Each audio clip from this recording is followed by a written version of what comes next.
Hello students, welcome to our online classes. In today's topic, we are going to discuss about advantages and disadvantages of partnership firm. Let us know, partnership means it is an association of two or more persons who pool their financial resources and agree to do business with the intention of making profits. Okay, now let us go in detail with the advantages of partnership firm. So the first advantage, if you see, easy to form. If you see that most of the partnership firms are made between the friends, colleagues and all those things. So here it is not compulsory to make a legal formalities. Okay, so వీళ్ళ agreements చేసుకోవాలి అని compulsory rules అనేవి ఏమీ లేవు. So సింపుల్గా by the oral agreement అంటే by mouth కావచ్చు, లేదంటే చిన్న రిటర్న్ అగ్రిమెంట్ చేసుకొని మనం ఏం చేయొచ్చు, పార్ట్నర్షిప్ ఫర్మ్ని ఎస్టాబ్లిష్ చేయొచ్చు. ఓకేనా? The second one, that is larger resources comparing to the sole proprietorship. In sole proprietor only single person is there, but if you see in partnership minimum 2 people and a maximum of 10 to 20 people are there. So comparing to one person, we have a large scale of resources, means that we get a larger amount, and by that thing we can make a big business also. Correct? So sole proprietor అంటే only medium or small scale industry మాత్రమే run చేయగలుగుతారు. But whereas partners they can run a medium and large scale enterprises also. Right? Now the third one, better decisions. If you see, in partnership firm, every person need to be attended while taking the decisions. అంటే మనం ఏం చేస్తాం, ప్రతి ఒక్కరి దగ్గర కూడా వాళ్ళ decision తీసుకొని if every person is accepted then only we are making it acceptance కదా. సో ప్రతి ఒక్కరు ఒప్పుకున్నప్పుడు మాత్రమే వాటిని మనము యాక్సెప్ట్ చేస్తున్నాము. కాబట్టి ఇక్కడ ఏమవుతుంది, 4-5 పీపుల్ వాళ్ళ మంచి డెసిషన్స్ తీసుకుంటారు కాబట్టి, అండ్ ఇంకొకటి ఏంటి, ఒకవేళ లాస్ అయినా వాళ్ళకే కాబట్టి వాళ్ళు ఏం చేస్తారు, జాగ్రత్తగా 4-5 ఒపీనియన్స్ తీసుకొని వాళ్ళ బెస్ట్ ఒపీనియన్ని కన్సిడర్ చేస్తారు. So here will get the better decision making thing. Next one, benefits of specialization. So specialization అంటే ఏంటి అంటే మేకింగ్ ఇంటూ డిఫరెంట్ సెక్టార్స్. ఓకేనా? ఒకే స్ట్రీమ్లో డిఫరెంట్ సెక్టార్ చేసేదాన్ని మనము స్పెషలైజేషన్ అంటాం. సపోజ్ ఇప్పుడు చూడండి, ఎంబీబీఎస్ చేసేటప్పుడు ఒక పర్సన్ నార్మల్గా ఎంబీబీఎస్ చేస్తాం కదా. సో వాళ్ళు ఒక 4 మెంబర్స్ ఉన్నారన్నమాట, ఫ్రెండ్స్. ఒక పర్సన్ ఏం చేశాడు, డెంటిస్ట్ చేశాడు, ఒక పర్సన్ ఐ స్పెషలిస్ట్ అయ్యాడు, ఒక పర్సన్ జనరల్ సర్జన్ అయ్యాడు. ఓకేనా? ఇంకొక పర్సన్ హార్ట్ సర్జరీస్ అన్నారు. సో ఈ 4 పీపుల్ ఏం చేయాలి, in order to make treatment ప్రతి ఒక్కరు కూడా ఇండివిజువల్ హాస్పిటల్స్ పెట్టుకోవచ్చు కదా. దానివల్ల ఏమవుతుందన్నా, ఇండివిజువల్గా ఉంటారు కాబట్టి they may get a chance of patients are not, అంటే పేషెంట్స్ రావచ్చు రాకపోవచ్చు, అండ్ సమ్ టైమ్స్ కొంచెం ప్రాబ్లమ్స్ కూడా కావచ్చు. బట్ వేరస్ ఈ 4 మెంబర్స్ పార్ట్నర్స్గా ఫామ్ అయ్యి ఒక మంచి మల్టీ స్పెషాలిటీ హాస్పిటల్ పెట్టారనుకోండి, ఏమవుతుంది, మ్యాక్సిమం కస్టమర్స్ అనే వాళ్ళు అక్కడికి వెళ్ళిపోతారు. సో కొందరు ఏం చేస్తారన్నా అంటే, ఇంట్లో ఇద్దరికి ప్రాబ్లం ఉందనుకోండి, ఒకరికి ఐస్ చూపించుకోవాలి, ఒకరేమో జనరల్ చెకప్కి రావాలి. అలాంటప్పుడు ఈ కస్టమర్స్ పేషెంట్స్ కూడా ఏం చేస్తారు, ఎక్కడైతే 2 ఫెసిలిటీస్ అవైలబుల్ ఉన్నాయో అక్కడికే వెళ్తారు కదా. So as a factor of specialization ఈ 4 డాక్టర్స్ కూడా పార్ట్నర్షిప్ ఫామ్లో హాస్పిటల్ కట్టారనుకోండి, వీళ్ళు డైరెక్ట్గా ఇక్కడికే వస్తారు. బికాస్ ఇక్కడ మనకి అన్ని ట్రీట్మెంట్స్ ఉంటాయి అనేసి నమ్మకం కదా. సో దాన్నే మనము బెనిఫిట్స్ ఆఫ్ స్పెషలైజేషన్ అంటాం. అంటే దీనివల్ల ఏంటన్నా డిఫరెంట్ నాలెడ్జ్ వాళ్ళు ఉంటారు and they can do more business. And next flexibility in operations. So flexibility in operations అంటే కన్నా మన బిజినెస్ ఏదైతే ఉందో వాటిని ఇంక్రీజ్ చేయడానికి ఈజీగా ఉంటుంది, అట్ ద సేమ్ టైం వాటిని డిక్రీజ్ చేయడానికి కూడా ఛాన్సెస్ ఉంటాయి. ఎలాగా అంటే సపోజ్ ఇప్పుడు 4 ఫ్రెండ్స్ కలిసి ఓ మల్టీ స్పెషాలిటీ హాస్పిటల్ పెట్టాలి అని. సో ఫస్ట్లో ఏం చేస్తాను, ఒక 2 ఫ్లోర్స్ తీసుకొని వాళ్ళకి గుడ్ ట్రీట్మెంట్ ఇవ్వడం స్టార్ట్ చేశారు. వన్ సర్టెన్ టైం ఒక 1-2 ఇయర్స్ అయ్యాక వాళ్ళకి గుడ్ రిప్యుటేషన్ వచ్చేసింది. సో వీళ్ళు ఏం చేయాలి అనుకున్నారు, దాన్ని వాటిని ఇంకొంచెం ఎలాబరేట్ చేయాలి అనుకున్నారు, అంటే ఇంకొంచెం ఎక్స్టెన్షన్ చేయాలి అనుకున్నారు. సో ఆబ్వియస్లీ వీళ్ళు ఫ్రెండ్సే కాబట్టి అండ్ పార్ట్నర్స్ అంతా క్లోజ్గా ఉంటారు కాబట్టి ఇన్స్టాంట్గా చేసేస్తారు. అంటే వీళ్ళేంటి స్మాల్ స్కేల్ సెక్టర్ అంటే స్మాల్ స్కేల్ చేయొచ్చు, లార్జ్ స్కేల్ అంటే లార్జ్ స్కేల్ చేయొచ్చు, బికాస్ ఈ పార్ట్నర్స్ అందరూ కూడా మ్యూచువల్ అండర్స్టాండింగ్తో ఉంటారు కాబట్టి. Next sharing of risk. So risk అనేది చాలా ఇంపార్టెంట్ టాస్క్ కదా ఏ బిజినెస్లో అయినా సరే. ఇప్పుడు చూడండి, కంపేరింగ్ టు సోల్ ప్రొపరైటర్లో ఏమైంది, మనకి ఒకవేళ లాస్ అనేది వచ్చిందనుకోండి, ఆ లాస్ అనేది ఓన్లీ 1% పైనే వచ్చేసింది. అంటే ఆ సోల్ ప్రొపరైటర్ మాత్రమే దాన్ని బేర్ చేయాల్సి వచ్చింది కదా. బట్ వేరేస్ ఇక్కడ పార్ట్నర్స్లో ఏమైందన్నా, we have lots of partners కాబట్టి ఆ లాస్ అనేది ఎక్కువ ప్రాబ్లం అనిపించింది. సపోజ్ ఒక పర్సన్కి 1 lakh లాస్ వచ్చిందనుకోండి, ఒకే పర్సన్ మెయింటైన్ చేయాలి అంటే he feel little bit uncomfortable. But whereas 1 lakh rupees 4 members కి షేర్ చేసామనుకోండి, 25,000 కదా పర్లేదు అనేసి కదా. సో వీటిని మనము షేరింగ్ ఆఫ్ రిస్క్ అంటాం. సో రిస్క్ బడ్జెట్ అనేది కంపేరింగ్ టు అదర్ బిజినెస్ పార్ట్నర్షిప్లో తక్కువ అమౌంట్లో ఉంటుంది. నెక్స్ట్ కీన్ ఇంట్రెస్ట్ అంటే కన్నా మ్యాక్సిమం ఫోకస్డ్ ఇంట్రెస్ట్ పెడతారు. బికాస్ పార్ట్నర్స్ ఒకవేళ బిజినెస్లో లాస్ అయ్యారనుకోండి, who is responsible, they are the responsible కదా. కాబట్టి అరే ప్రాఫిట్స్ వస్తే మనకే ప్రాబ్లం కాబట్టి ఏం చేయాలి మనము, we need to do correctly. అంటే మనం మంచిగా ఫోకస్ చేసి ప్రాఫిట్స్ వచ్చేట్టు చూసుకోవాలి అని అనుకుంటాను. సో దీనివల్ల ఏంటన్నా బిజినెస్ అనేది ఈజీగా గ్రో అవుతుంది and at the same time హ్యాపీగా వాళ్ళ లైఫ్ అనేది లీడ్ చేసుకోవచ్చు. Next protection of minority interest. So ఇప్పుడు మనం ఇందులో చూసామనుకోండి, మన పార్ట్నర్షిప్ బిజినెస్లో ఎవ్రీ పర్సన్కి కూడా ఏం చేస్తున్నాం, ఈక్వల్ ఇంపార్టెన్స్ ఇస్తున్నాము. అంటే ఏ పర్సన్కి బిజినెస్ నచ్చకపోయినా సరే, లేదంటే ఏదైనా డెసిషన్ తీసుకోవాలి అంటే కంపల్సరీ ఎవ్రీ పర్సన్ యాక్సెప్టెన్స్ అనేది కావాలి. కాబట్టి ఇక్కడ ఏమవుతుంది, ప్రతి ఒక్కరికి కూడా ఈక్వల్ ఇంపార్టెన్స్ ఇస్తున్నాం కాబట్టి every one will be feeling relaxed, అంటే కంఫర్టబుల్గా ఫీల్ అవుతుంది. అరే నన్ను అడగకుండా ఏం చేయట్లేదు కదా వీళ్ళు.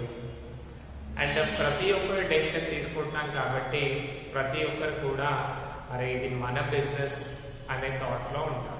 And they work more and more effectively and it's rise to profit of the organization.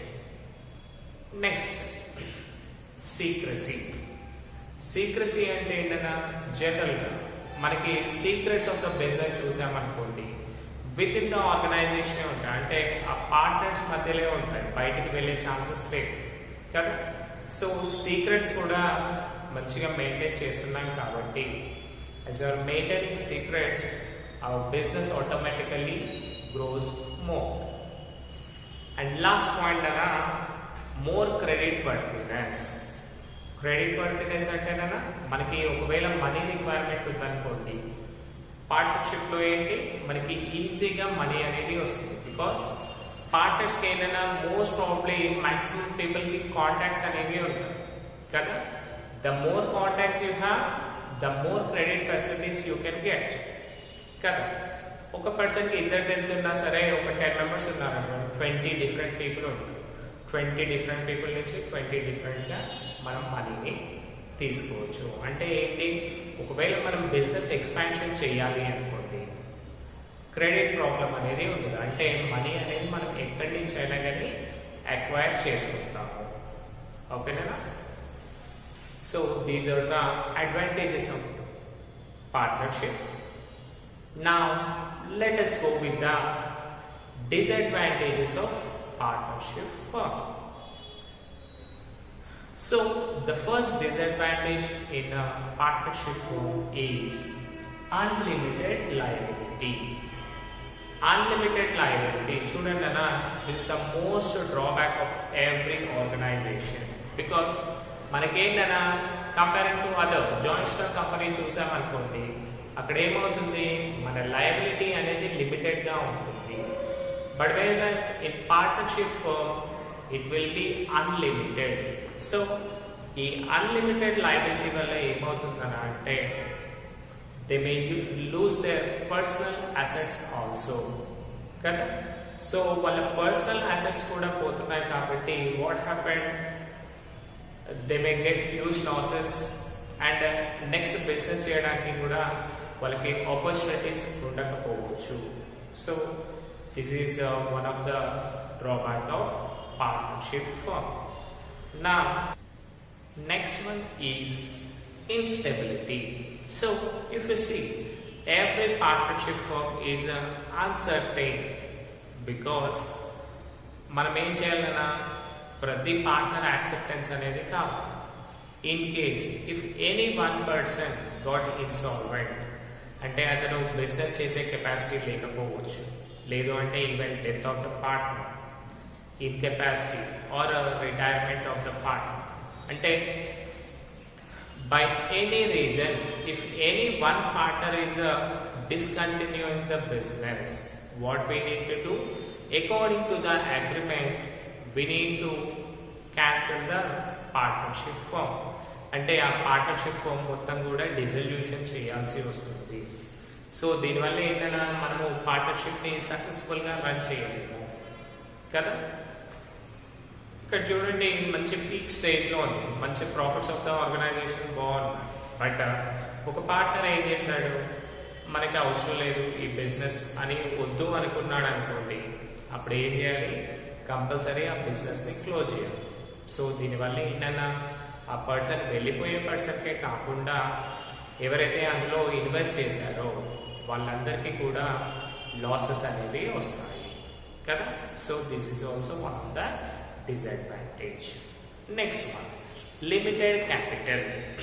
If you see most probably the number of partners are 10 to 20 people maximum kada. So the funds which we are getting, comparing to sole proprietor it is good, but if you see comparing to joint stock company, those funds are very limited.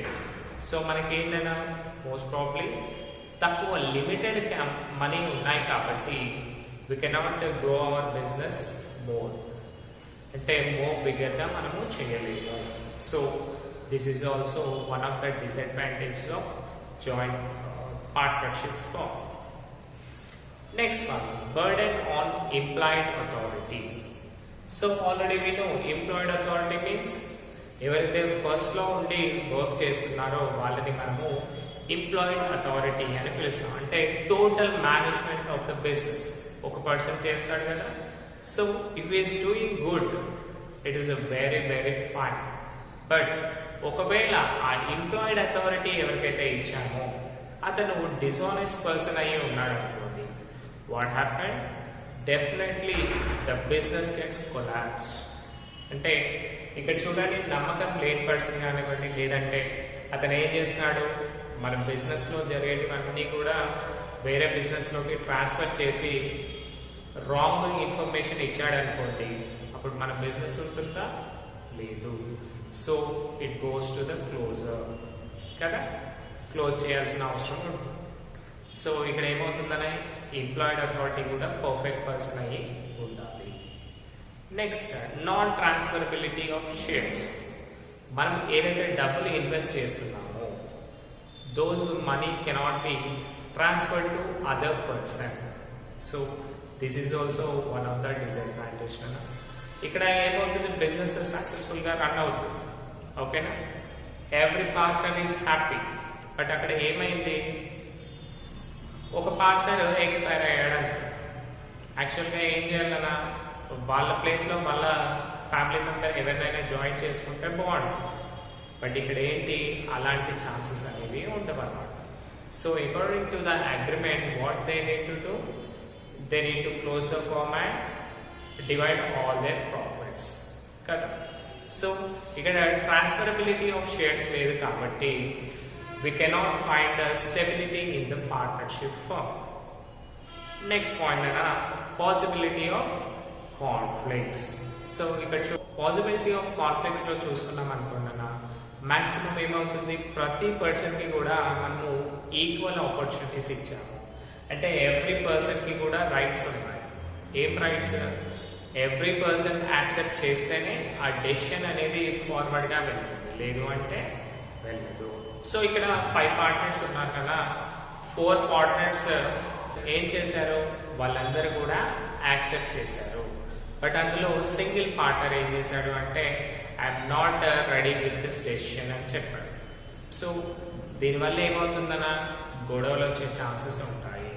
మనకి ఆ decision ఎంత బాగున్నా సరే, in case one person is not accepted we cannot go forward కదా. దీనివల్ల ఏమవుతుందన్నా గొడవలు వచ్చే chances ఉంటాయి. And at the same time management, నేనే మేనేజర్గా ఉంటాను, నేను డబ్బులు పెట్టాను కదా, అలాంటి కాన్ఫ్లిక్ట్స్ కూడా వచ్చే ఛాన్సెస్ ఉంటాయి. ఒకవేళ కాన్ఫ్లిక్ట్స్ వచ్చాయనుకోండి, what happens, business goes down. Next point, lack of public faith. Lack of public faith లో చూడండి, in partnership firm we won't disclose our accounts to third parties.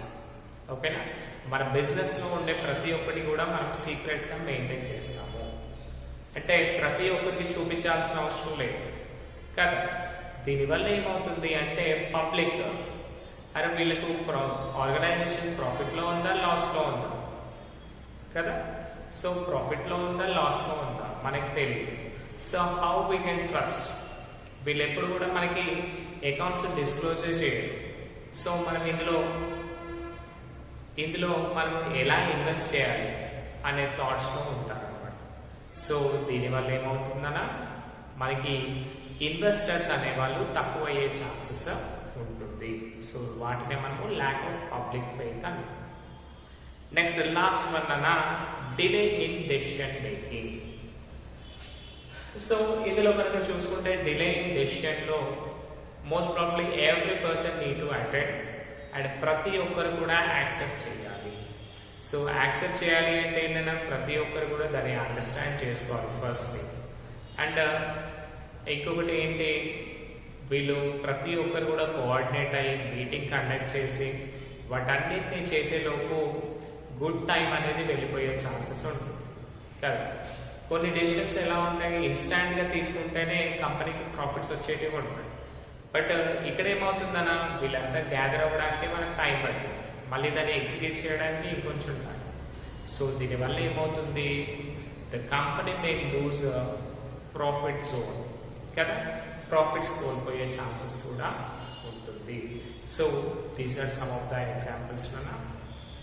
So ఇక్కడ చూడండి ఏమైంది, డిఫికల్టీస్ వచ్చాయి కదా డెసిషన్ మేకింగ్ లో, దానివల్ల మనకి లాసెస్ అనేవి వస్తాయి. ఓకేనా, hope you all understood this session అన్న. Thank you. If you share my video, like, share and subscribe. Thank you.